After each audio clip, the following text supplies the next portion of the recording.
저희들 오늘 이제 신앙인물 탐구 30번째 시간, 이제 에스겔에 대해서 함께 좀 나누려고 합니다. 저희들 보통 우리 역사서나 선지서를 볼 때에는 주로 이제 이스라엘 백성들의 초점을 맞추어서 우리가 많이 보지만, 오늘은 약간 다르게 에스겔의 삶을 중심으로 해서 몇 가지를 한 개 좀 살펴보려고 합니다. 자, 먼저 강의 안에 한번 보시면 에스겔은 누구인가, 이렇게 첫 번째 질문을 붙여놓았습니다. 부시의 아들이죠. 이 에스겔은 아버지의 이름이 부시이고, 그리고 제사장 출신입니다. 3절에 보면 그 내용이 기록되어져 있는데, 그 이름의 뜻은 우리가 보통 볼 때 히브리 이름을 한번 살펴보면 대부분 의미가 있습니다. 의미. 그래서 여러 인물들의 우리 의미들을 함께 좀 살펴보았지만, 대부분 이제 그 부모가 좀 처한 상황이나 그런 아픔들, 그리고 때로는 앞으로의 좀 이렇게 소망을 담은 그런 이름을 짓는 경우가 많이 있다는 것을 우리는 알 수가 있습니다. 이 에스겔의 뜻도 보면 하나님이 강하게 하신다, 이런 의미를 가지고 있습니다.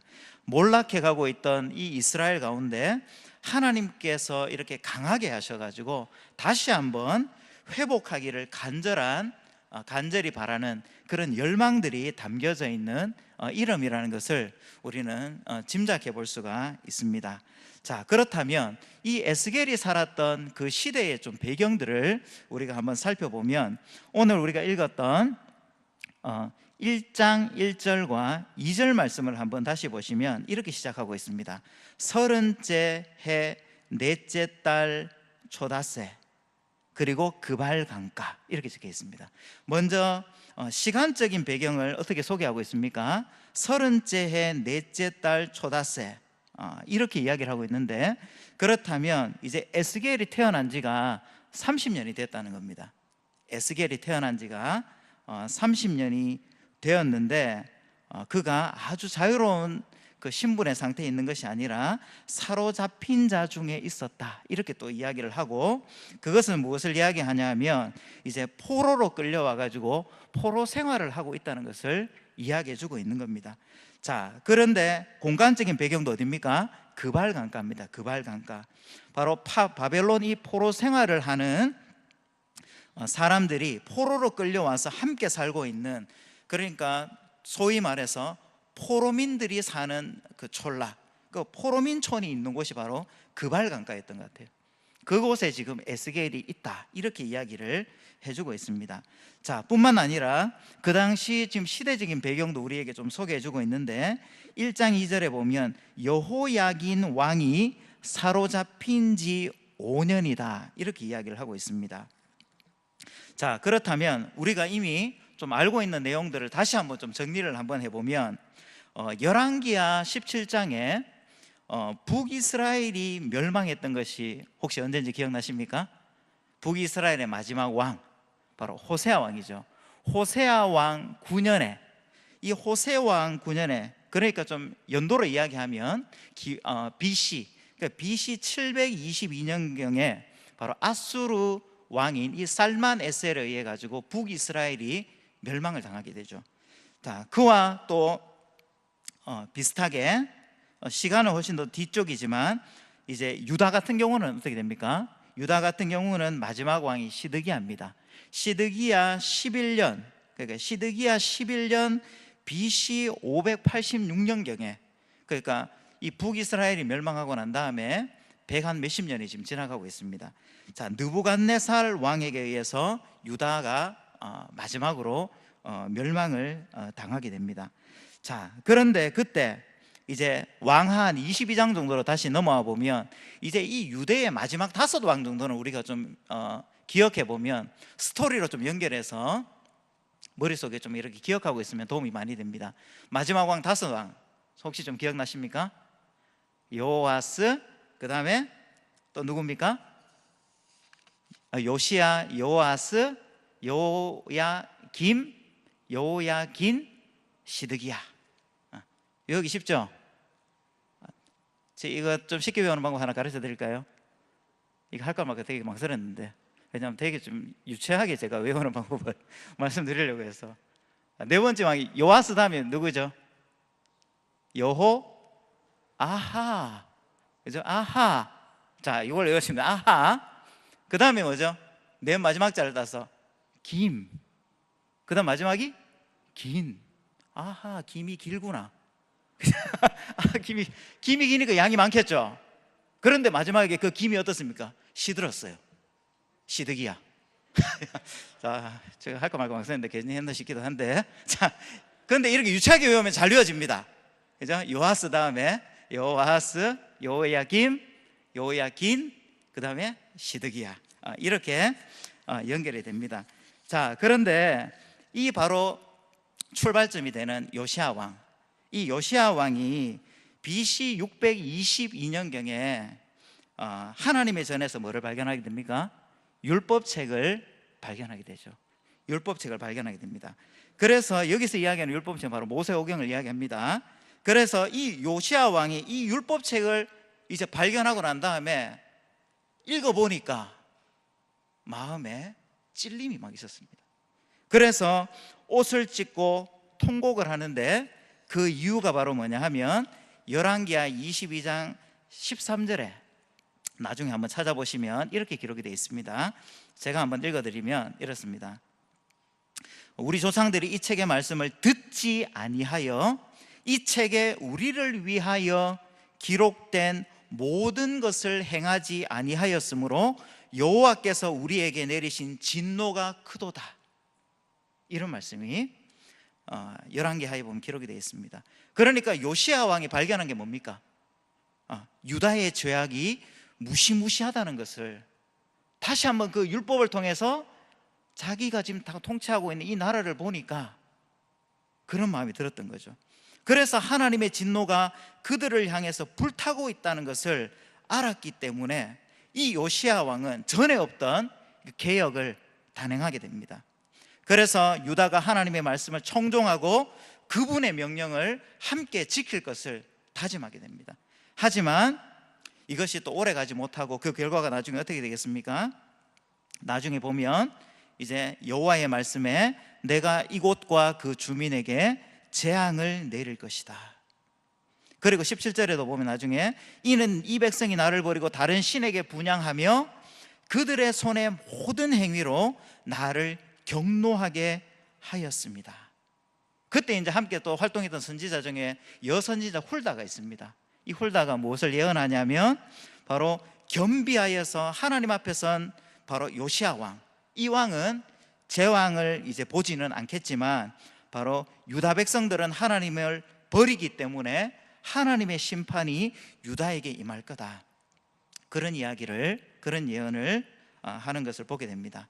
자, 거짓 선지자들은 이스라엘이 이제 절대로 멸망하지 않고 몇 년 정도 지나면 다시 회복될 것을 이야기했지만 하나님께서는 다른 계획들을 가지고 계셨던 거죠. 그래서 70년간의 이 바벨론 포로 생활을 이제 하나님께서는 다 계획하고 계셨던 겁니다. 자, 그렇다면 이제 이 하나님께서 유다 백성을 심판하는 치는 것이 또 중간중간에도 여러 번 있었지만 이제 요시야 왕을 이제 끝으로 해서 본격적으로 이제 진행되는 것을 보게 됩니다. 그런데 이 요시야 왕도 이렇게 대대적인 개혁을 단행하기도 했지만 마지막에 요시야 왕이 어떻게 죽게 됩니까? 바로 이 애굽왕, 이 갈그미스로 들어가는 이 애굽왕 바로 누구를 막으려고 하다가 바로 그 싸움에서 이 요시야 왕이 죽게 됩니다. 그래서 이 요시야 왕의 뒤를 이은 이제 여호아하스 그리고 또 여호야김이 차례로 즉위하는데 이 여호야김이 친애굽 정책을 쓰다가 이제 바벨론에 의해서 1차로 이제 많은 백성들이 끌려가게 되는 그런 일들을 겪게 되죠. 그리고 난 뒤에 이 여호야김의 아들인 여호야긴 바로 이때에 2차 바벨론 포로가 이제 끌려가게 되는데 그리고 난 이후에 이제 바로 이 여호야긴의 삼촌인 맏다니아, 그래서 이 맏다니아를 이름을 개명을 시킵니다. 시드기야로 개명을 시켜놓고 그를 왕으로 세워놓지만 또 어떻게 됩니까? 애굽의 원조를 요청하고 또 반란을 일으키게 되거든요.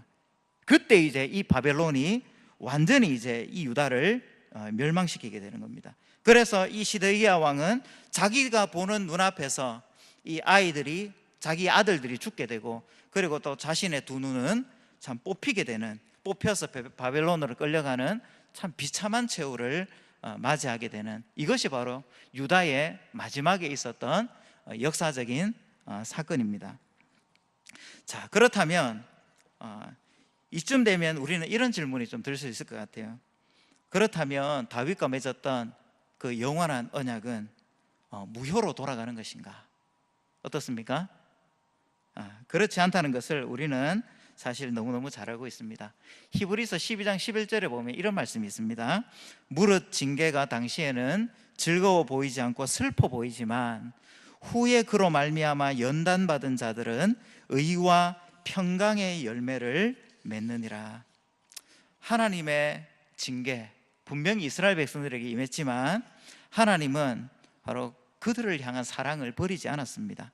그래서 포로 생활을 하게 하셨지만 끊임없이 선지자를 또 보내셔서 바로 하나님의 사랑을 다시 한번 확인시켜 주시고, 그리고 또 앞으로 일어나게 될 또 새로운 계획들을 계속해서 이야기해 주고 있는 것을 우리는 확인해 볼 수가 있다는 것이죠.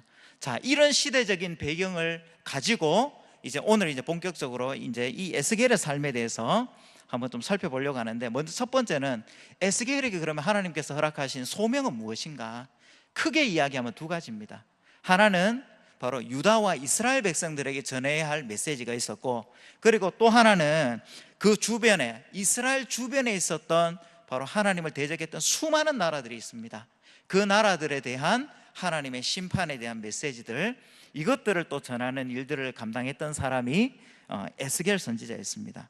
그래서 앞으로 다가오는 이 대재앙으로 말미암아 바로 하나님께서 이스라엘 백성들을 심판하실 것, 거기에 대해서 이야기하고, 그리고 난 뒤에 이제 12장부터 보고 24장까지 쭉 보시면 이제 그 내용이 이제 앞부분에 나오고, 25장부터 32장까지 보시면 뭐 암몬이라든지 모압, 그리고 에돔, 블레셋, 두로, 시돈, 이 애굽에 대한 심판의 내용들이 이제 기록되어 있는 것을 보게 됩니다. 자, 그러면 다시 한번 좀 돌아와서 이제 이 에스겔, 앞서서 제가 말씀드린 것처럼 바로 이 에스겔은 부시의 아들, 그리고 또 제사장이었습니다. 제사장. 그렇다면 그 당시에 이 제사장직이라고 하는 것은 자녀들이 대를 이어서 하는 바로 직업이었습니다. 대를 이어서. 그래서 아마도 에스겔도 어렸을 때부터 이 제사장을 꿈꾸면서 최선을 다하면서 아마 준비하고 있지 않았을까. 우리는 얼마든지 그런 것들을 좀 추측을 해볼 수가 있을 것 같습니다. 그래서 다른 것은 전혀 생각하지 않고 이제 앞으로 율법을 배워서 제사장 직분을 위해서 또 내가 해야 될 것들, 그런 것들이 아마 열심히 익혔을 것이고, 또 아버지로부터도 그런 이야기들을 아마 끊임없이 들었을 것 같아요. 그래서 20세부터는 사실 그 당시에 성전에 이렇게 드나들며 훈련을 받아야 했고, 그리고 드디어 이제 임직을 받아가지고 오늘날로 이야기하면 임직을 받아서 본격적인 제사장 직분을 감당하는 나이가 바로 30세였습니다. 30세. 그러니까 아마 이 에스겔도 20세부터 아마 그런 훈련들을 정말 많이 받았을 것이고, 마음속에도 그런 생각들을 참 많이 했을 것 같아요. 비록 또 1차 포로 뭐 여러 가지 이야기들을 많이 이제 겪었지만, 이 에스겔은 내가 30세가 되면 정말 하나님 보시기에 부끄럽지 않게 제사장직을 나 감당해야지.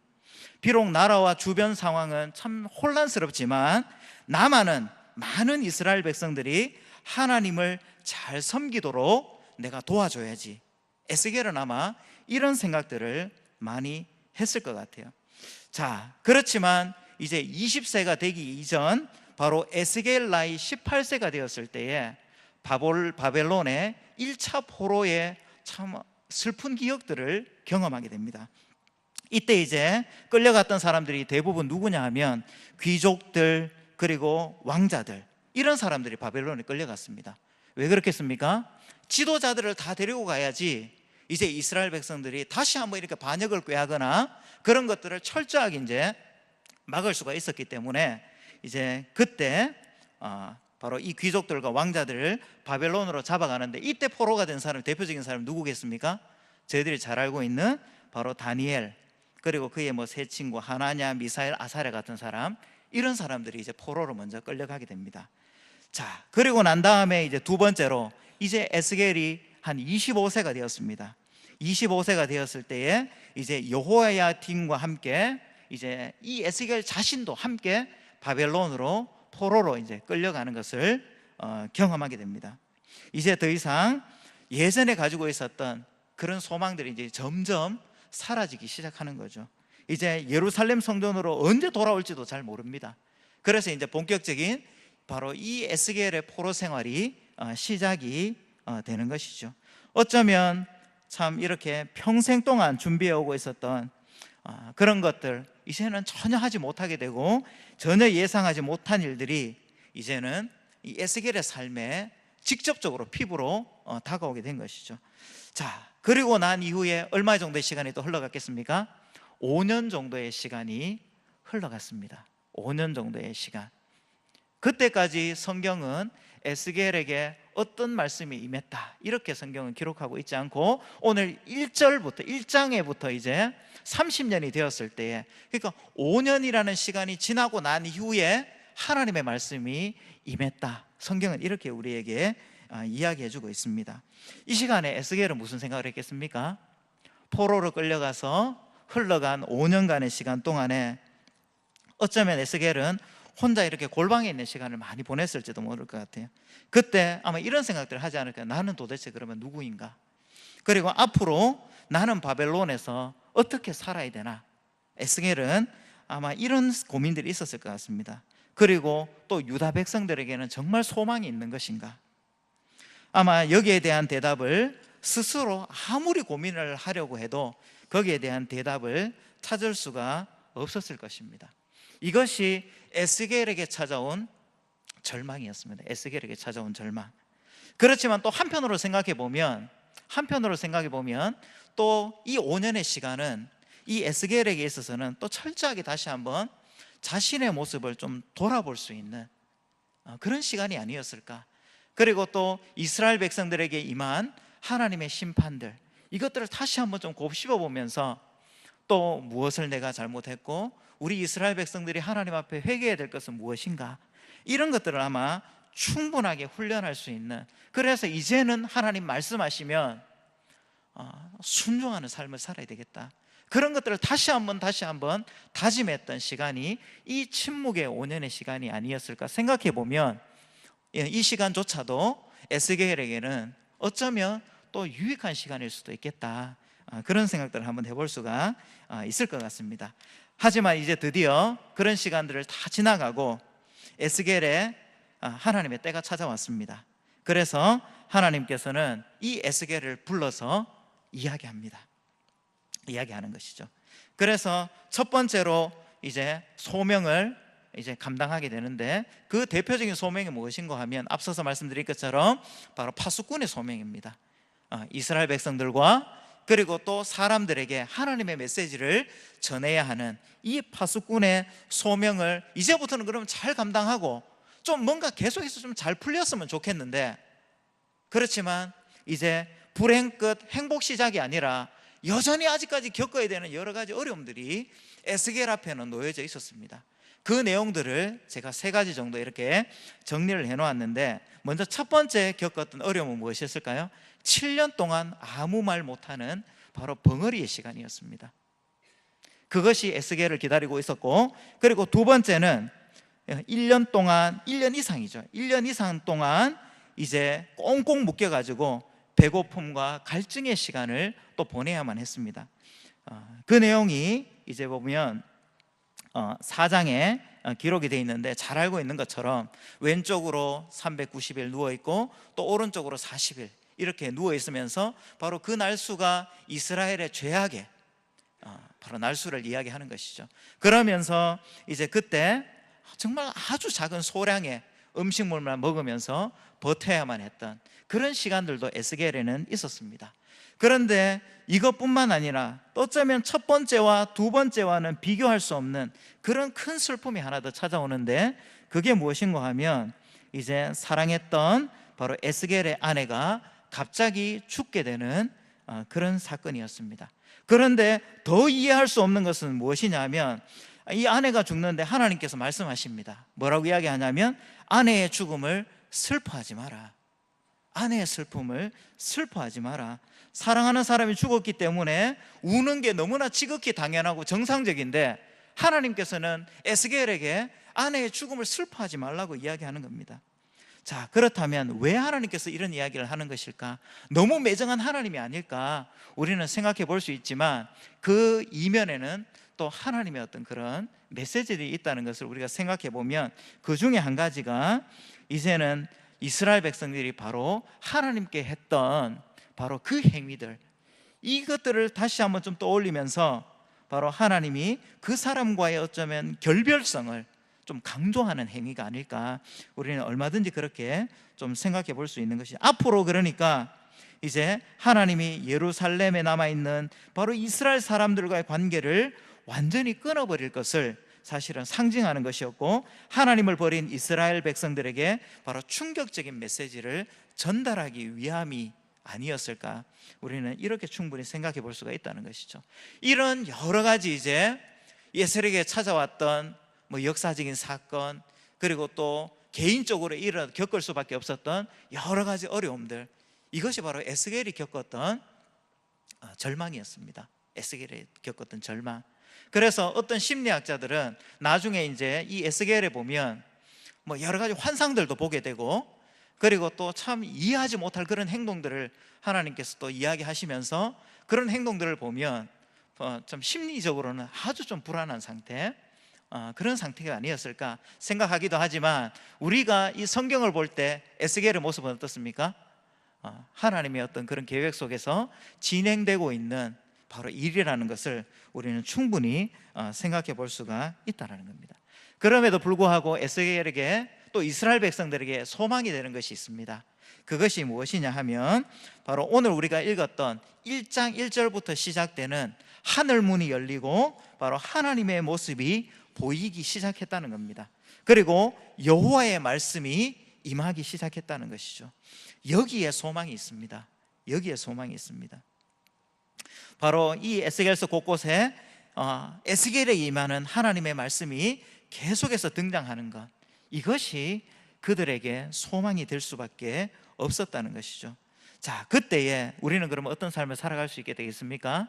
하나님의 말씀이 열릴 때, 우리에게 찾아올 때, 그때 이제 우리는 하나님의 전능하심을 다시 한번 경험하고 또 하나님의 강권하심을 우리는 경험하는 그런 출발선상에 있게 된다는 것을 우리는 알 수 있는 것이죠. 자, 그 대표적인 바로 그 일들이 바로 이 에스겔에게 임하고 있었고, 그리고 그와 더불어서 또 성령의 능력이 바로 임할 때 바로 우리에게 회복이 일어나는데, 그 대표적인 사실 그 이제 사건이 무엇인가 하면 우리가 잘 알고 있는 바로 마른 뼈의 환상입니다. 37장에 보면 이 마른 뼈의 환상, 어떤 일들이 있습니까? 골짜기에 보니까 뼈가 가득합니다. 뼈가 가득한데 다 죽어 있죠. 그런데 하나님께서 명령을 하시죠. 그때에 뼈들이 연결이 되고, 다 이제 말라 비틀어진 그 뼈들이 연결이 되고, 그리고 힘줄이 생기고, 그리고 또 살이 붙고, 그리고 가죽이 다 생기게 됩니다. 그런데 아직까지 완성이 되지 않았습니다. 지금 보니까 뭔가 외형적으로는 다 만들어진 것 같은데 한 가지가 빠져 있습니다. 그것이 무엇인가 하면 바로 생기였습니다. 생기. 우리 성경을 보면 창조 때도 바로 이런 단어가 등장하기도 하는데, 바로 생기라는 단어가 바로 히브리어의 루하흐입니다. 루하흐. 이 하나님의 생기가 사람들에게 그리고 부어질 때에 어떤 일들이 일어나냐면 바로 살아나는 역사가 나타난다는 겁니다. 바로 죽었던 이 뼈들이, 그리고 이 영혼들이 다시 한번 살아나게 되는 그런 놀라운 일들을 환상으로 에스겔에게 하나님께서는 보여주게 되는 거죠. 그때에 모든 것들이 살아나서 큰 군대를 이루게 되었다. 성경은 이렇게 우리에게 이야기해 주고 있습니다. 자, 이것이 우리에게 보여주는 교훈이 바로 뭐겠습니까? 다른 것이 아니라 하나님의 생기가 부어질 때에, 하나님의 생기가 부어지면 역동적인 하나님의 역사가 나타나기 시작한다는 것을 우리에게 이야기해 주고 있습니다.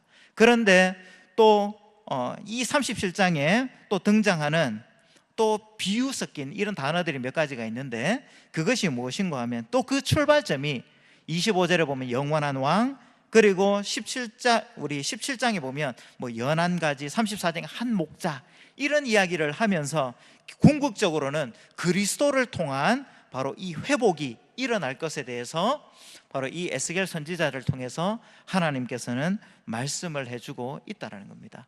자, 이와 더불어서 또 이 에스겔서에 보면 아주 중요한 환상이 한 가지 더 나타나는데, 그 내용이 47장에 나오는 성전에서 흘러나오는 물의 환상입니다.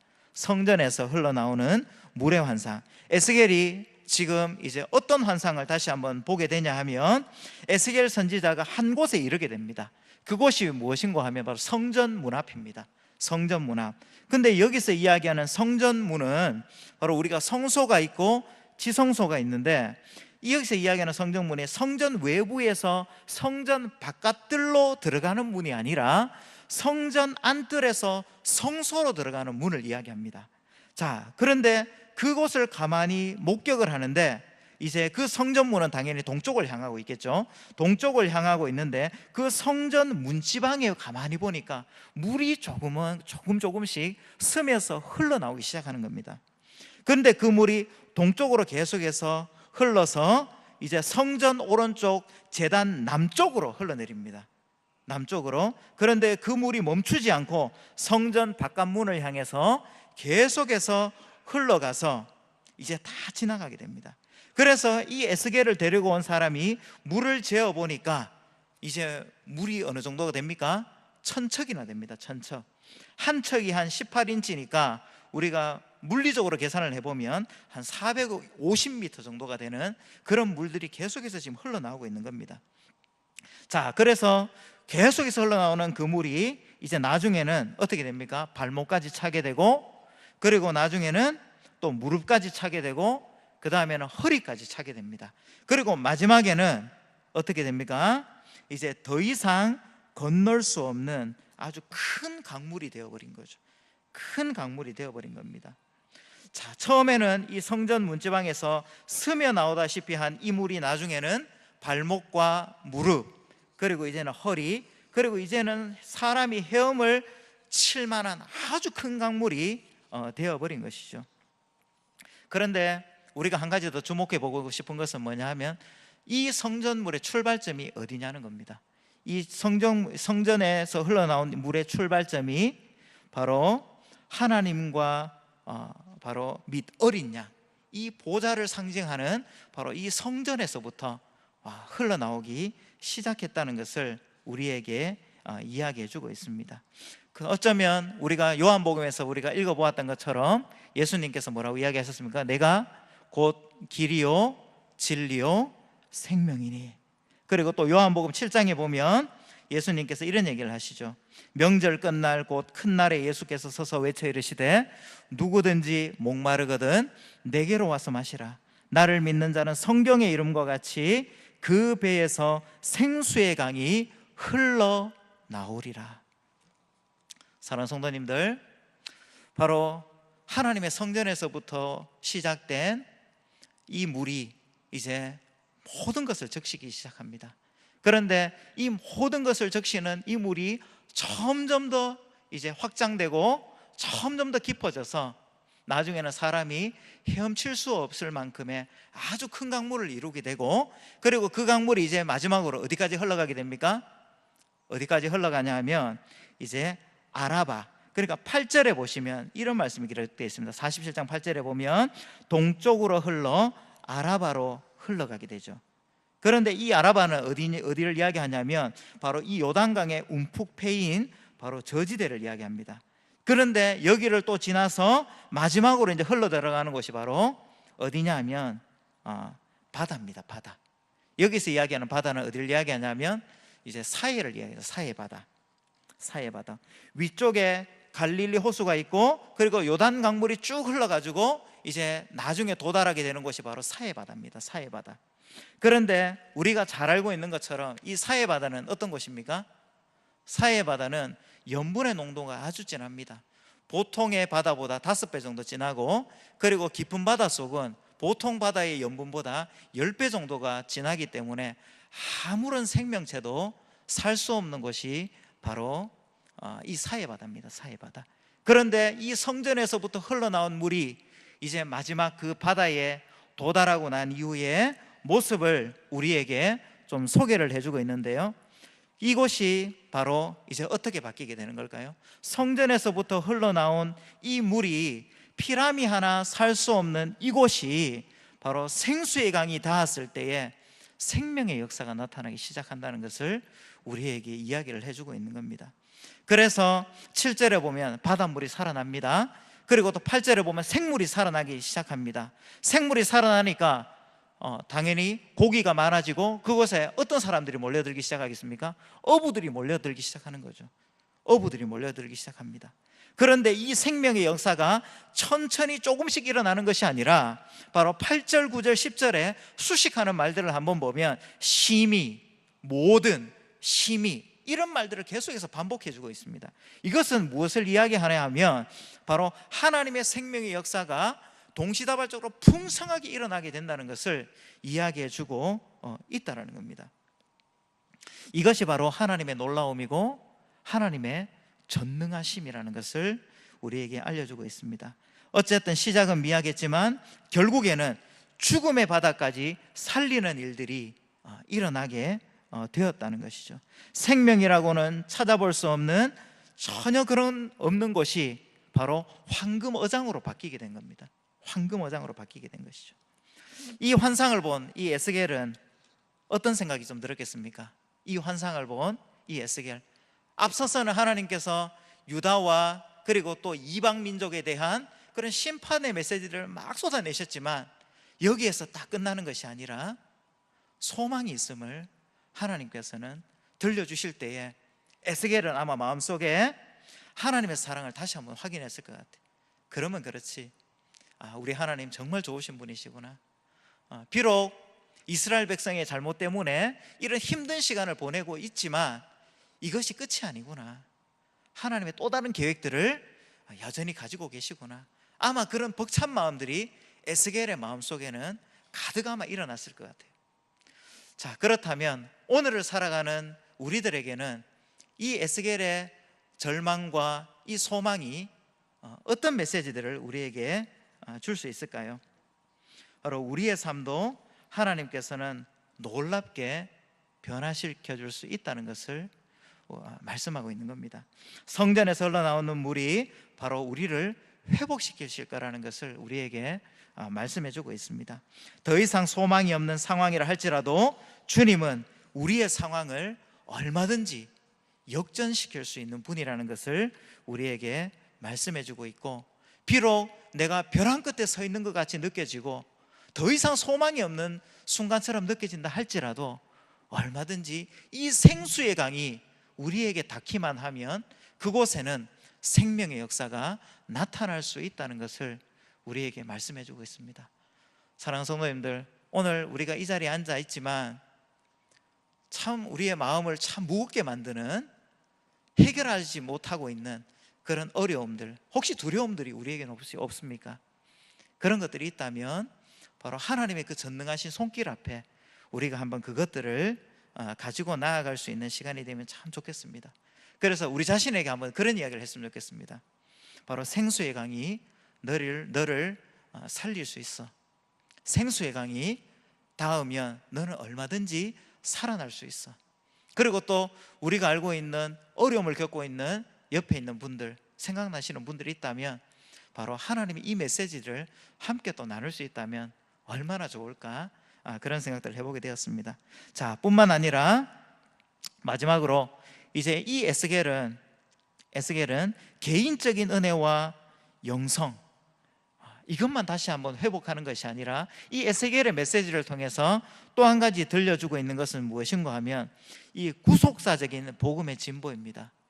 아까도 말씀드렸지만 이 새로운 회복과 생명의 역사의 출발점에는 바로 예수 그리스도가 있습니다. 예수 그리스도. 앞으로 이제 궁극적으로 회복될 이스라엘 나라, 그리고 또 하나님 나라 생각해 보면 이제 에스겔은 그런 것들을 한번 볼 수 있었을 것 같아요.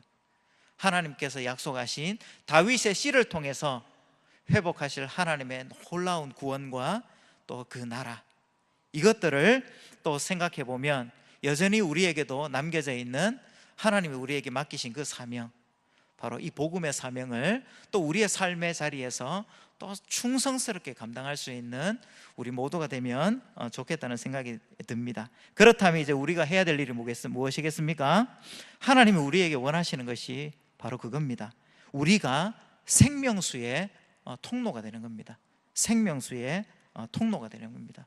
지금 특세가 진행되고 있는데 이제 일주일 남은 시간에 다시 한번 우리의 마음도 한번 점검해보고 또 우리의 삶의 모습도 한번 점검해보고, 그리고 또 행복의 초대를 시간을 통해서 하나님께서 좀 붙여주실 그런 참 영혼, 이것들을 좀 우리가 좀 생각하면서 좀 하나님께서 가지시는 그런 긍휼한 마음 우리도 다시 한번 좀 가지고 또 남아있는 시간들 최선을 다해서 우리가 또 복음을 전해보고, 그리고 또 하나님의 좀 사랑을 좀 나눌 수 있는, 그래서 이번에 또 보내는 이 가을의 이 시간들이 우리에게는 참 잊을 수 없는 또 하나님의 생명의 역사를 경험할 수 있는 저와 성도님 되시기를 주님의 이름으로 축복합니다. 이제 말씀을 좀 마무리하겠습니다. 사랑하는 여러분, 하나님이 여러분을 부르신 소명의 자리는 어디인지 모르겠습니다. 에스겔의 삶을 보면 참 쉽지 않았겠다, 그런 생각들을 해보게 됩니다. 어쩌면 평탄할 것만 같았던 그의 생각과는 정반대로 남들이 겪지 않는, 정말 겪어보지 못한 그런 이해할 수 없는 그런 어려움들을 만나고, 그리고 또 오랜 기다림의 시간, 아마 에스겔은 그 시간들이 쉽지 않았을 것 같아요. 그렇지만 하나님의 때가 되었을 때는 이제 새로운 메시지들을 이제 들려주기 시작하고, 결국에는 이스라엘 모든 백성들 가운데 부으시는 하나님의 사랑과 은혜를 다시 한번 경험하는 출발점이 되었다는 것을 좀 생각해 본다면, 바로 오늘 우리가 하나님의 전에 나와서 하나님 앞에 또 이렇게 하나님의 음성을 듣는 그 시간들이 얼마나 또 소중하고 또 얼마나 또 우리 귀한 시간인지 다시 한번 좀 생각하면서, 오늘 온종일 또 들었던 하나님의 그 생명의 말씀, 정말 한 말씀이라도 우리가 좀 붙잡고, 하나님 이렇게 말씀하셨으니까 하나님 역사해 주십시오, 이렇게 또 우리의 삶의 모든 것들을 좀 이렇게 하나님 앞에 좀 올려드리면서 마지막으로 우리가 함께 좀 기도하면서 또 하나님의 음성을 들을 수 있는 그런 시간이 되면 참 좋겠습니다.